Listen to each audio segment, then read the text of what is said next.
ভারতের তরফ থেকে মিসাইল ফায়ার করে একটা দুটো নয়, বরং ব্যাক টু ব্যাক 4টে টার্গেটকে একসাথে ধ্বংস করে গোটা বিশ্বকে অবাক করে দিয়েছে।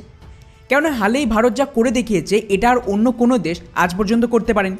অর্থাৎ ভারত বিশ্বের প্রথম এমন দেশ যারা সরাসরি এই ধরনের ক্ষমতার প্রদর্শন করল।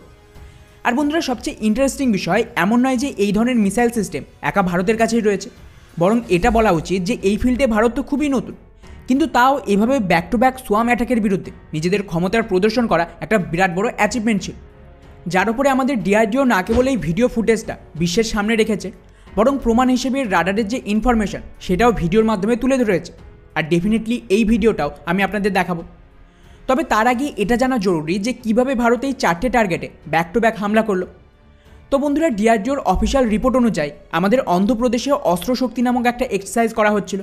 আর এই এক্সারসাইজের দরুনই পুরো টেস্টিংকে কন্ডাক্ট করা হয়, কেননা এখানে ভারতীয় বায়ুসেনার সূর্যলঙ্কা এয়ারফোর্স বেস রয়েছে, যেটা একেবারে সমুদ্রের ধার।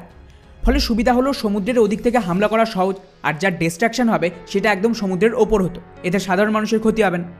এরপর এখানে ভারতের যে শর্ট রেঞ্জের এয়ার ডিফেন্স সিস্টেম রয়েছে, মানে আকাশ এয়ার ডিফেন্স সিস্টেম, তার একটা ব্যাটারিকে ডিপ্লয় করা হয়, যেখানে ভারতের প্ল্যানিং ছিল যে যদি সোয়াম অ্যাটাক হয়, মানে মনে করুন যে একসাথে ওদিকে পাকিস্তানের তরফ থেকে বা চীনের তরফ থেকে একাধিক মিসাইল বা একাধিক ড্রোনকে একসাথে ফায়ার করে দিল, এমন পরিস্থিতিতে কি সত্যি ভারতের এয়ার ডিফেন্স সিস্টেম ভারতকে সুরক্ষা দিতে পারবে, নাকি এটা পুরোপুরি ফেল করবে?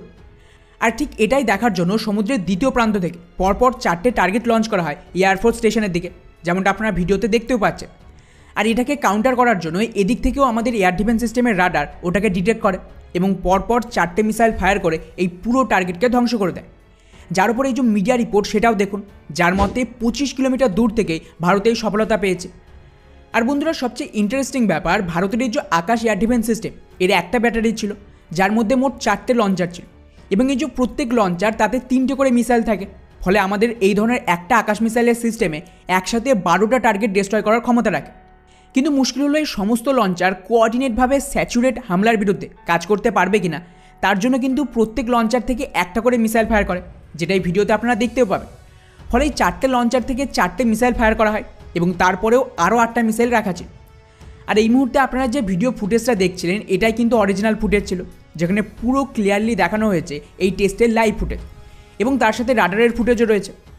ফলে এই টেস্টের পর এটুকু তো কনফার্ম যে আমাদের শর্ট রেঞ্জের এয়ার ডিফেন্স সিস্টেম কতটা ক্যাপাবল।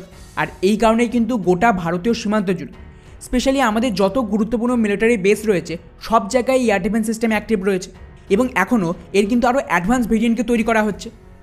আর এখানেই শেষ নয়, এই টেস্টের পেছনে আরও একটা কারণ হলো এর এক্সপোর্ট। আপনাদের হয়তো মনে আছে আমি আপডেটও দিয়েছিলাম যে ভারত আকাশ মিসাইলের প্রথম এক্সপোর্ট অর্ডার পেয়ে গেছে, যদিও সেটা কোন দেশ এটা এখনও কনফার্ম হয়নি, হয় সেটা আর্মেনিয়া হবে, তা নাহলে সুদান। তবে যেই হোক না কেন, ওই টেস্ট এই সমস্ত দেশের জন্য একটা বড় বুস্ট দেবে যারা এই সিস্টেম কিনতে আগ্রহী। বিশেষ করে আর্মেনিয়ার জন্য এটা ব্যাপক কাজে আসবে টার্কিশ ড্রোনের বিরুদ্ধে। বাকি ভারতের এই সফলতাকে নিয়ে আপনাদের কি মনে হয় নিচে অবশ্যই কমেন্ট করে জানাবেন। জয় হিন্দ।